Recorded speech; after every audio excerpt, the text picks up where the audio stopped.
রাসূলুল্লাহ সাল্লাল্লাহু আলাইহি ওয়াসাল্লাম বলেছেন, যে নারী তার স্বামীকে খুশি রাখে, তার দায়িত্বে আন্তরিক হয়, ঘরকে শান্তির নীড় বানায়, আল্লাহ তার প্রতি খুশি হন এবং জান্নাতের দরজাগুলো খুলে দেন।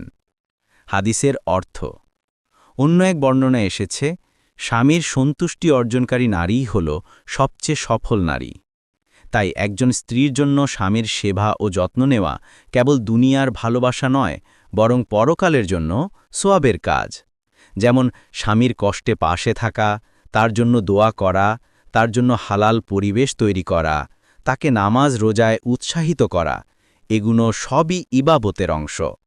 এভাবে স্ত্রী স্বামীর পারস্পরিক যত্ন ও ভালোবাসার মাধ্যমে ঘরে আসে বরকত, সন্তানের জীবনে আসে নেকি, আর সমাজে ছড়ায় শান্তি।